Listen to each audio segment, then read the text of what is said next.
Alhamdulillahirrahmanirrahim. Wassalatu wassalamu ala asyrafil anbiya wal mursalin wa ala alihi wa ashabihi ajma'in amma ba'du. Ikhwah fillah rahimakumullah.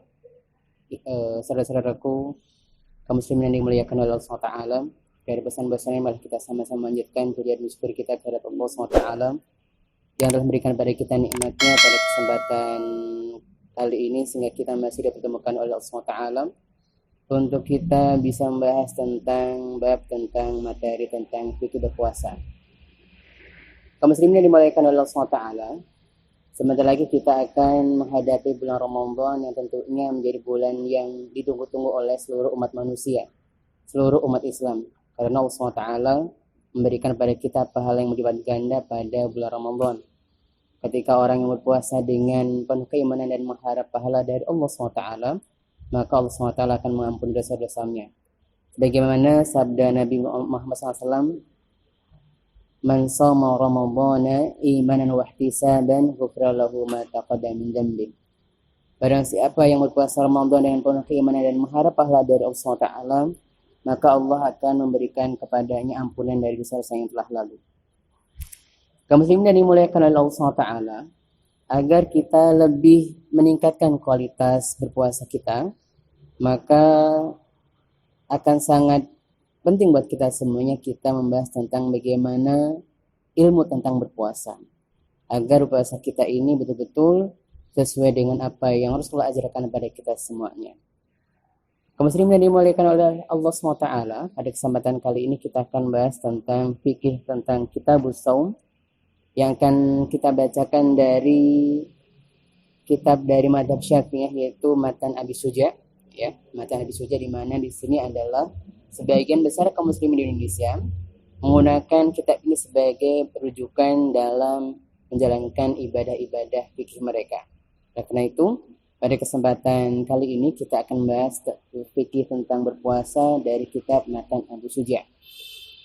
Salawat dan salam semoga tercurah pada Nabi kita dari Muhammad SAW sebagai usaha sana kita, sebagai sulutan kita yang harapan kita semua termasuk di antara sekian banyak umatnya yang mendapatkan syafaatnya besok di hari kiamat. Allahumma amin.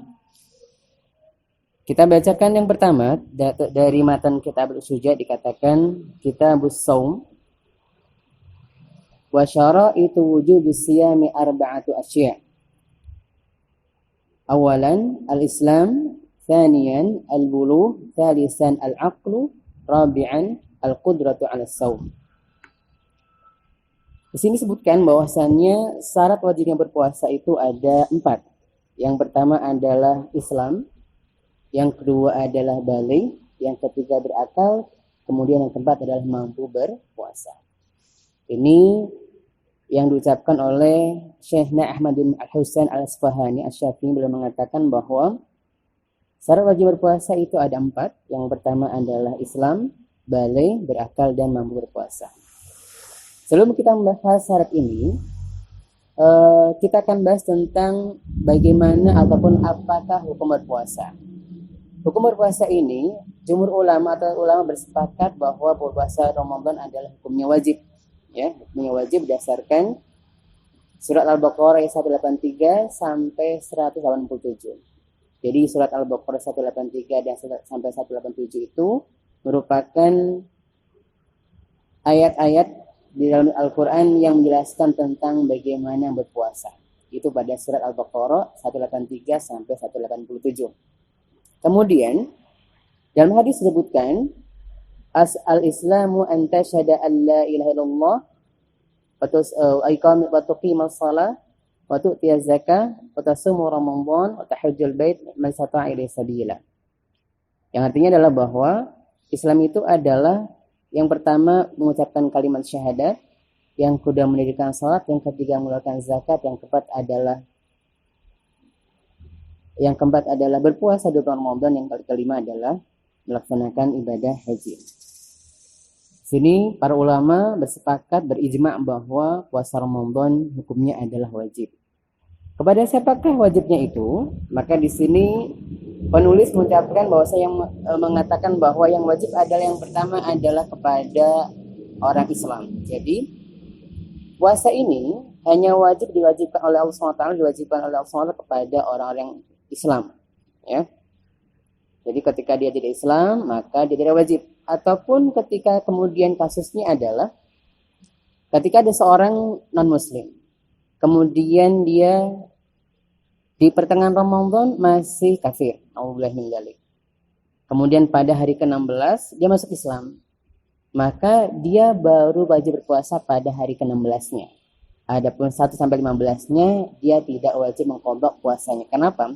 Karena 1 sampai 15 dia masih belum Islam dan belum wajib berpuasa. Kemudian yang kedua adalah balik, ya. Jadi yang kedua adalah balik. Jadi memang ketika kita mempunyai anak-anak, ya, yang kemudian belum balik, maka memang belum wajib berpuasa. Meski demikian, para sahabat Nabi SAW, mereka membiasakan anak-anak mereka berpuasa. Sama sebagaimana membiasakan anak-anak mereka mengajarkan ibadah salat, yaitu mulai dari usia 7 tahun, kemudian ketika 10 tahun baru kemudian diberikan sanksi manakala dia tidak mengajarkan puasa itu. Artinya memang meskipun belum wajib berpuasa, tetapi kaum muslimin dianjurkan untuk membiasakan anak-anak yang berpuasa sejak usia 7 tahun sampai dengan 10 tahun. Ini meskipun mereka belum balik. Adapun tanda balik, ini memang sudah, tanda balik itu sebagaimana disebutkan para ulama bahwasannya tanda balik itu adalah bisa berkaitan dengan usia atau tanda-tanda fisik, ya. Tanda-tanda fisiknya itu adalah seperti berubah suaranya jika laki-laki, kemudian tumbuhnya bulu kemaluan dan sebagainya. Kalaupun perempuan adalah seperti tumbuhnya payudaranya, kemudian tumbuhnya bulu-bulu sekitar badannya. Ini termasuk bagian, ataupun haid, ini bagian dari tanda balik seorang wanita. Nah, ketika belum balik, maka tetap dianjurkan untuk berpuasa Ramadan, karena ini menjadi sebagaimana dikatakan oleh Nabi SAW, muru auladakum bis-salati wa hum abna'u sab'in wadribuhu 'alaihinna wa hum abna'u 'ashrin. Artinya adalah perintahkanlah kepada anak-anakku untuk mengerjakan ibadah salat ketika mereka usia 7 tahun, dan pukullah mereka ketika meninggalkan ibadah salat itu ketika mereka usia 10 tahun. Ini berlaku juga kepada ibadah salat, ibadah puasa Ramadan. Artinya puasa Ramadan itu memang kita perlu membiasakan anak-anak kita untuk berpuasa pada usia 7 tahun. Kemudian yang ketiga adalah al-aqlu. Al-aqlu di sini maksudnya adalah orang-orang ketika dia berpuasa, maka yang wajib berpuasa adalah orang-orang yang memang berakal, ya. Berakal. Artinya berakal ini adalah orang-orang yang sudah mumayyiz, yang bisa berakal ini adalah yang bisa membedakan antara benar dan salah. Kemudian orang yang memang berakal sempurna, maka orang gila, pingsan ataupun tidak sadarkan diri karena mabuk dan segala macamnya, maka ini tidak wajib puasa.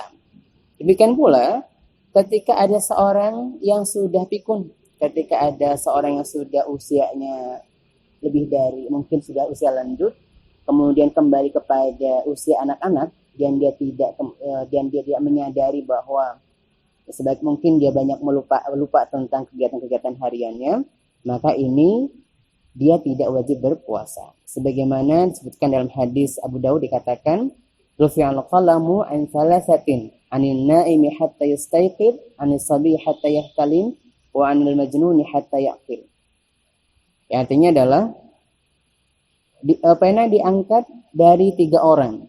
Yang pertama dari orang tidur sampai dia bangun tidur, dari anak-anak sampai dia mimpi, dan dari orang gila sampai dia tersadar dari gilanya.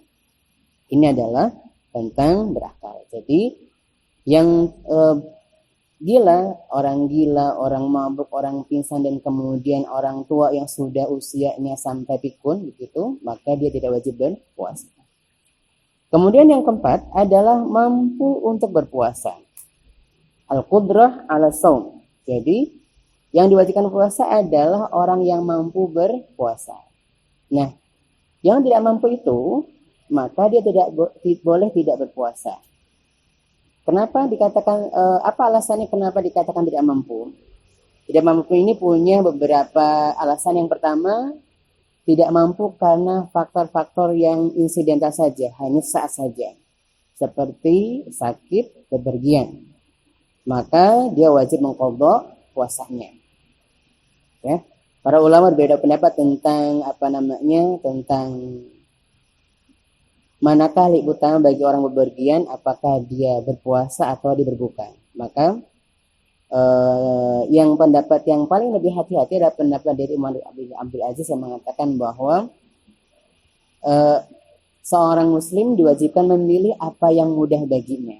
Artinya ketika perjalanan yang mudah kemudian dia tidak merasa susah ketika berpuasa, maka berpuasa lebih baik. Tapi ketika perjalanan yang dilakukan adalah agak sulit, kemudian dan memang dia berbahaya ketika berpuasa, maka dia dianjurkan berbuka puasa. Artinya memang ketika orang yang bepergian, maka ini pendapat Umar bin Abdul Aziz mengatakan bahwa diberikan pilihan untuk berpuasa atau tidak berpuasa atau berbuka berdasarkan kemampuannya. Kenapa? Di sini sebutkan al-qudrah 'ala shaum, yaitu adalah mau berpuasa. Mampu atau tidak itu adalah masing-masing orang berbeda-beda. Mungkin dalam perjalanan yang sama, satu orang mampu, orang lain tidak mampu. Tetapi memang tidak boleh memaksakan diri untuk berpuasa sampai merepotkan orang lain sehingga kemudian sampai membahayakan diri sendiri. Ini tentang mampu atau tidak puasa. Jadi di sini orang berpergian termasuk orang yang tidak mau berpuasa, maka diberikan keringanan untuk tidak berpuasa. Kemudian orang yang tidak mampu yang lainnya adalah orang-orang yang memang dikatakan oleh SWT wa 'alal ladzina yutiqunahu, orang-orang yang tidak mau berpuasa itu seperti orang tua yang akalnya masih ada tapi dia tidak mau berpuasa. Maka dia pun boleh tidak berpuasa tetapi dia membayar fidyah. Atau orang yang sakit menahun kemudian tidak bisa berpuasa tapi masih sehat, masih akalnya masih sempurna, maka dia pun boleh tidak berpuasa tapi membayar fidyah. Ada wanita hamil dan menyusui, ya, wanita hamil dan menyusui ini memang ini permasalahan yang luas di antara para ulama. Artinya ada sebagian ulama mengatakan bahwa orang hamil menyusui itu adalah cukup bayar fidyah saja. Ada yang mengatakan qadha saja, ada yang dua-duanya, ada yang dibedakan. Nah, dalam mazhab Syafi'iyah ini adalah dibedakan antara orang yang tidak bisa orang hamil menyusui itu ketika dia berpuasa karena takut anaknya, ya, takut anaknya susah, anaknya membahayakan anaknya, maka dia bayar fidyah. Tapi kalau memang bukan bayar qadha gitu ya, mengqadha puasa. Tapi kalau dia takut untuk untuk kepentingan dirinya, maka dia pun membayar fidyah saja. Tetapi memang ini seperti dikatakan oleh Yusuf Al-Qaradawi, maka kita masing-masing mungkin berbeda. Karena memang pada masa itu dalam pendapat Ibn Abbas bin Umar bahwasanya Ibn Abbas bin Umar ini mengatakan bahwa orang yang hamil dan menyusui ini lebih utama adalah dia membayar fidyah saja. Karena memang waktu itu memang kebanyakan rata-rata orang itu keturunannya banyak, kemudian tidak mengaturnya dengan KB misalkan. Tapi ketika Indonesia atau pada masa sekarang ini, ketika beberapa masyarakat kemudian mencoba untuk mengatur jarak kelahirannya, maka ini memilih yang paling memungkinkan bagi dia. Ketika dia bisa berpuasa, puasa lebih baik. Kemudian ketika tidak bisa, maka bayar fidyah saja juga cukup untuk membayar dia tidak berpuasa itu. Baik. Kemudian yang selanjutnya tentang rukun-rukun berpuasa, ya. Al-Qadhi Suja mengatakan wa faraidu shaumi arba'atu asya' an-niyatu wal imsaku 'anil akli wasyurbi wal jima'i wa ta'ammudil qai'. Ya. Dan rukun berpuasa itu ada 4. Yang pertama adalah niat. Yang kedua adalah menjaga dari makan minum serta hubungan suami istri, hubungan badan, kemudian menjaga diri dari sengaja muntah, ya.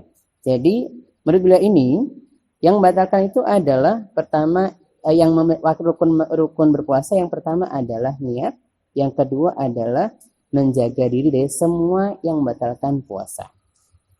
Ya, membatalkan puasa di situ bukan al-akli wa syurbi wal jima'i wa ta'amudul qai, yaitu makan, minum, hubungan badan, kemudian sengaja muntah. Kita bahas tentang niat, ya. Tentang niat ini ada beberapa ketentuan. Yang pertama adalah niat itu memang disunahkan untuk tabyitun niyah. Syaratnya adalah tabyitun niyah itu adalah berniat di malam hari sebelum berpuasa. Ya.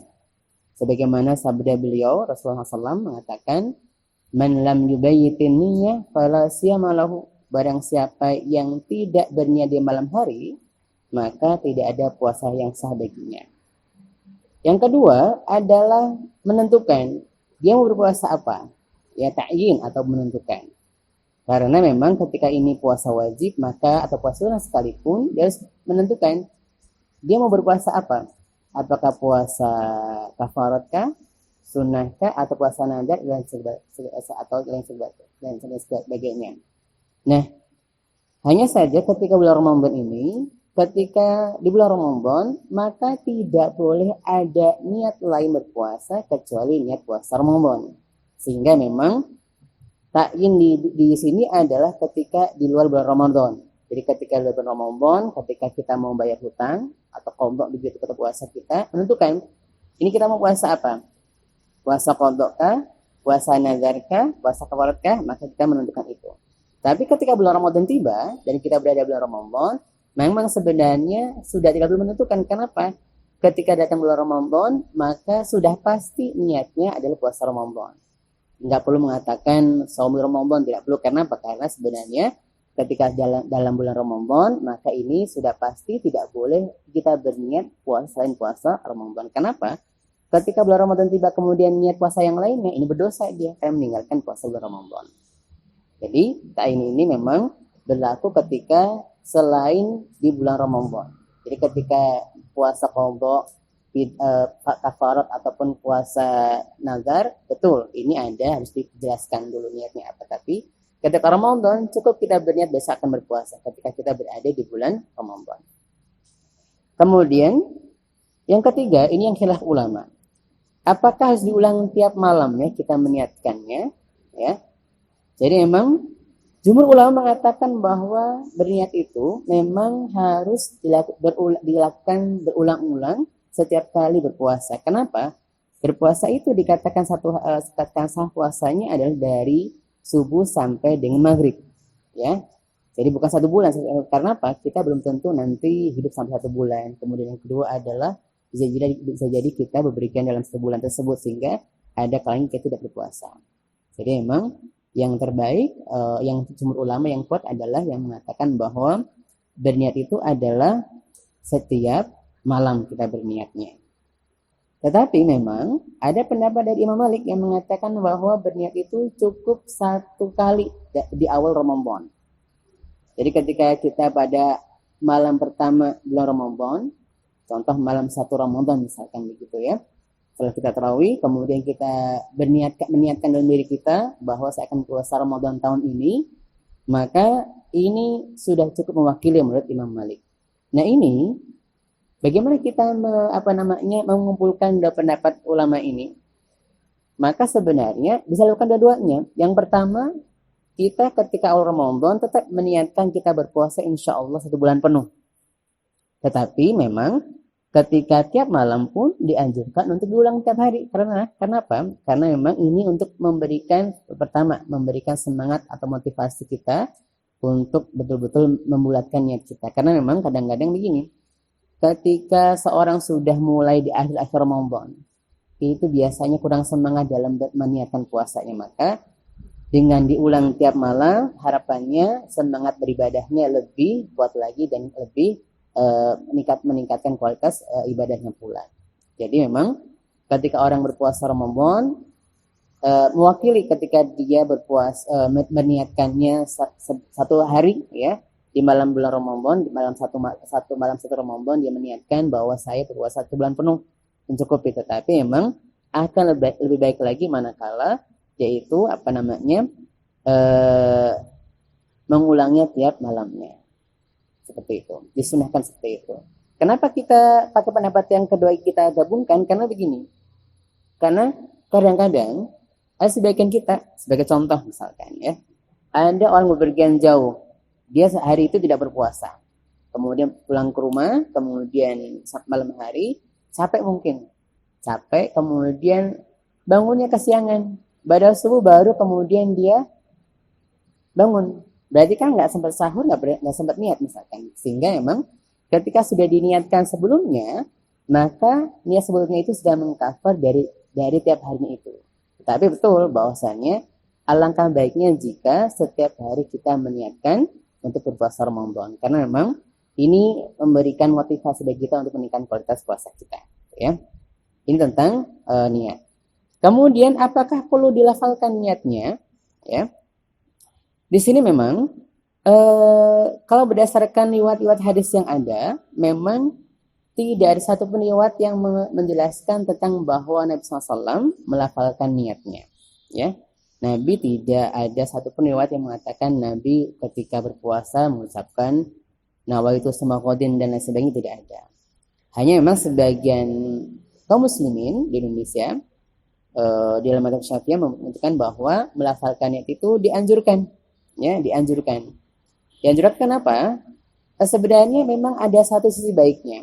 Karena begini, ini memang untuk karena ketika mengulang niat itu adalah harus setiap malam, begitu ya. Kemudian dikhawatirkan orang-orang itu ketika bangunnya mungkin kesiangan, maka betul habis tarawih meniatkan, melafalkan pertama bareng-bareng juga. Karena apa? Sebenarnya untuk mengingatkan saja.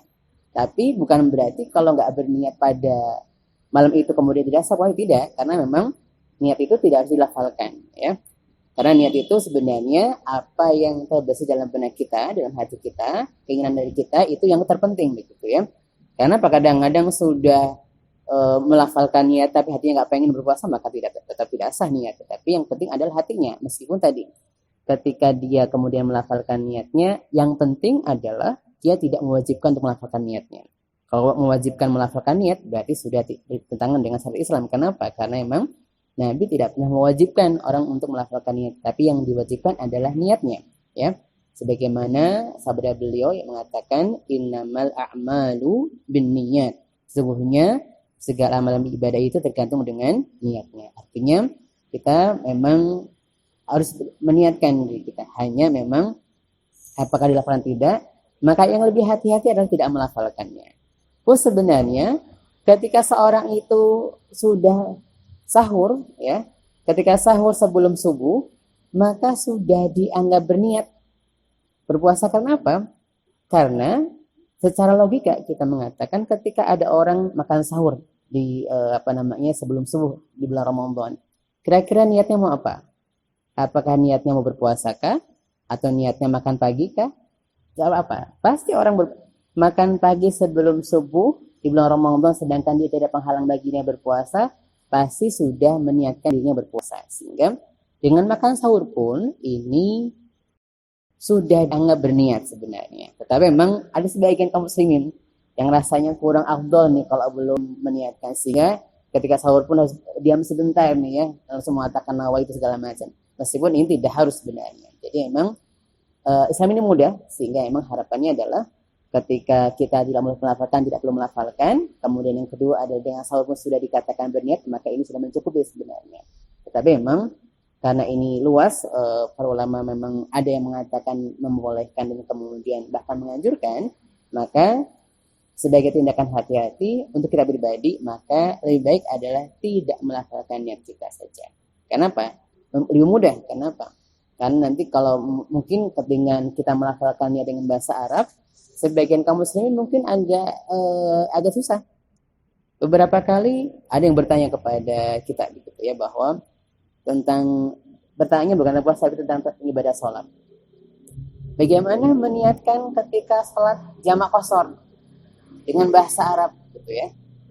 Sebenarnya kalau tidak dilafalkan sudah cukup. Saya niat jamak qashar selesai.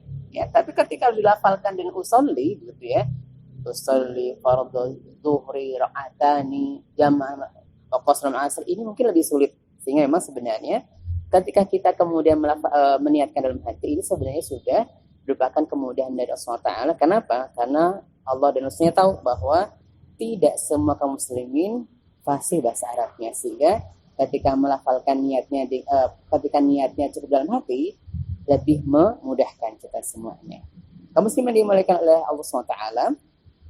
Yang kedua adalah rukunnya adalah menjaga diri semua yang membatalkan puasa. Ya. Membatalkan puasa ini ada beberapa kaidah yang penting dalam yang membatalkan puasa. Apa kaidahnya? Kaidahnya adalah pembatal puasa itu dikatakan walladzi yuftirus bihi shaim 'asyatu asya. Ya, bahwasanya menurut Abu Syuja bahwasanya yang membatalkan puasa itu ada 10 hal. Yang pertama, ma wasala 'amdan ila jawfi aw ra'si. Yaitu apa yang sampai dengan sengaja ke rongga dalam tubuh kita atau kepala kita, wal huknah dan suntikan, ya injeksi di salah satu dua jalan, ya, kubul dan dubur, kamu dengan sengaja kalau injeksi pasti sengaja begitu ya. Wal qai'u amdan dan muntah dengan sengaja, wal wad'u hubungan badan secara sengaja, ya.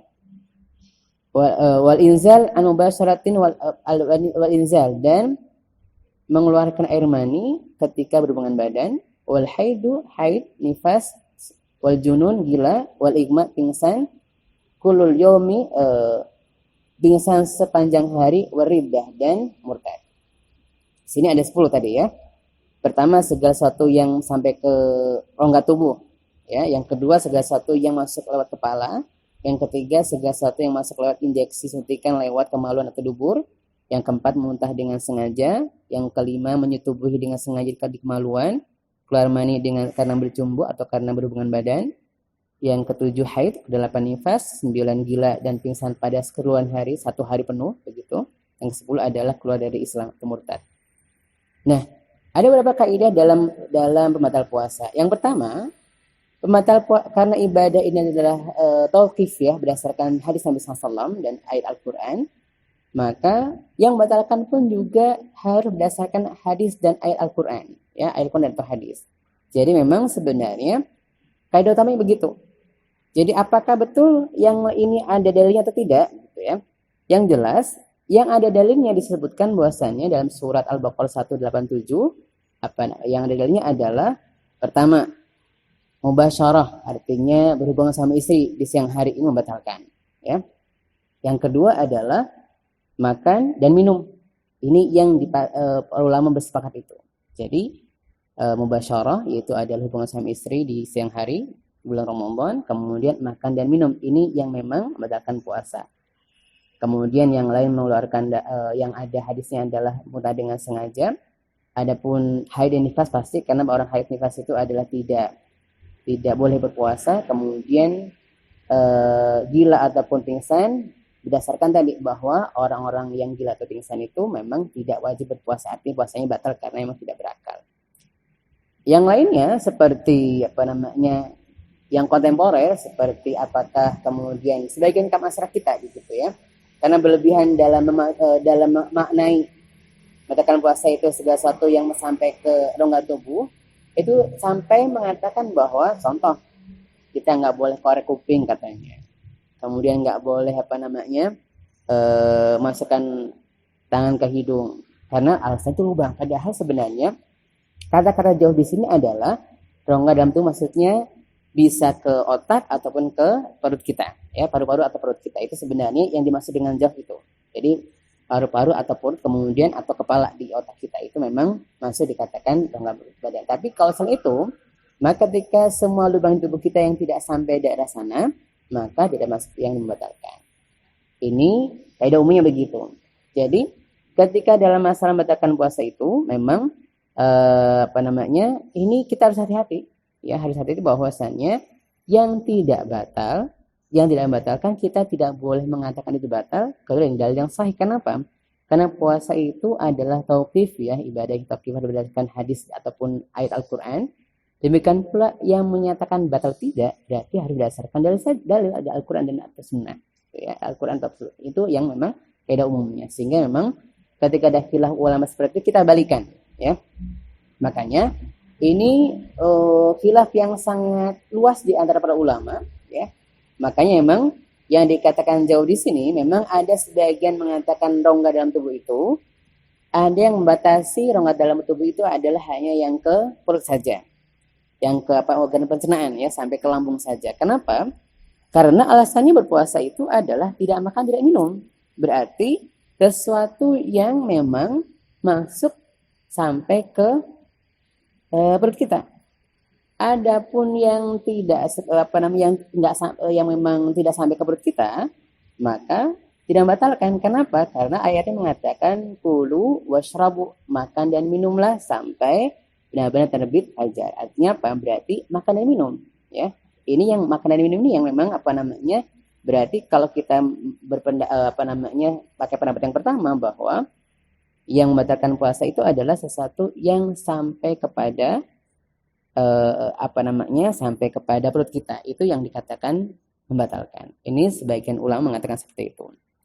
Ini juga pendapat ulama kontemporer, seperti beberapa ulama kontemporer itu mengatakan seperti itu, ya, bahwasannya yang dikatakan membatalkan itu adalah yang masuk ke yang memang sampai ke dalam perut kita. Atau ketika masuk nggak sampai ke situ, maka tidak membatalkan. Sebagai contoh, dalam dalam dunia biologi, kulit kita ini sebenarnya bukan tertutup, ada rongga-rongganya. Nah, ketika kita mandi, maka itu pun berarti memang air itu masuk ke dalam tubuh kita. Kemudian mohon maaf sekali, ketika kita buang hajat, ya, buang air misalkan, buang air besar, ketika kita cebok, berarti emang memasukkan ke tubuh kita. Berarti ketika itu kalau memang semua lubang yang membatalkan, berarti kita nggak boleh cebok. Maka tentunya sebenarnya yang lebih mungkin lebih memudahkan kita adalah yang memang sampai ke perut kita, ya. Atau yang kedua adalah yang membatalkan itu adalah konteks makan dan minum itu adalah yang fungsinya sama seperti makan dan minum. Itu fungsinya adalah tagdiyah itu adalah mengenyangkan ataupun memberi tenaga. Contoh, meskipun nggak lewat jalur makanan minum, tapi kemudian memberikan tenaga seperti infus. Infus itu kan lewatnya aliran darah, ya, aliran darah, sehingga memang ketika orang diinfus sama seperti makan, karena memang itu fungsinya adalah fungsi menguatkan badan. Maka ini pun maksudnya adalah kategori membatalkan. Kenapa? Meskipun tidak lewat kerongkongan, tidak masuk ke dalam perut begitu ya, tetapi fungsinya sama, itu seperti makan dan minum, pengganti makan dan minum. Adapun ketika fungsinya tidak seperti itu, maka inilah yang luasnya antara para ulama. Nah, ketika luas seperti itu, maka kita berhati-hati saja. Sebagai contoh, ketika ada sebagian ulama mengatakan, oh, suntik boleh apa enggak gitu ya. Ya, ketika emang pada dasarnya, ketika emang terpaksa kemudian memang dokternya prakteknya pagi hari aja, sebenarnya tidak masalah. Tetapi sebisa mungkin kalau kita mau suntik begitu adalah pilih yang malam hari dokternya, sehingga kalaupun nggak membatalkan, tapi tetap menjaga biar tidak terganggu lah puasa kita. Atau yang lainnya sebagai contoh, ketika dan makanan minum itu seperti mencicipi makanan, ya. Ini khilaf ulama sebenarnya, mencicipi makan boleh apa enggak begitu ya. Sebenarnya mencicipi makan itu yang digunakan adalah lidah kita, ujung lidah kita. Ketika tidak sampai ke tenggorokan kita, nggak sampai ke perut kita, tidak masalah sebenarnya. Ketika kemudian kita jilat, kemudian asin atau tidak kemudian kita keluarkan, kan tidak sampai ke mulut kita, maka tidak masalah sebenarnya. Tetapi memang ketika kita khawatir kayaknya terlanjur ya masuk ke dalam perut kita, maka ketika misalkan kita masaknya sedikit, kemudian buat keluarga saja begitu ya, kemudian ibaratnya keluarganya santai deh, ketika misalkan masaknya mungkin kurang asin sedikit atau kurang manis sedikit, maka tidak usah dicicipi, nggak masalah, itu lebih baik. Tapi ketika misalkan kita ada yang punya bisnis bisnis catering, ya, mau buka-buka bikin hidangan buka puasa untuk banyak orang, kan nggak mungkin kita nggak cicipi begitu ya. Kenapa? Kan tidak mungkin pelanggan mengatakan memaafkan ketika keasinan, tidak mungkin, sehingga cicipi saja tidak masalah. Yang penting tidak sampai masuk ke dalam tenggorokan kita. Ini adalah tentang makan dan minum.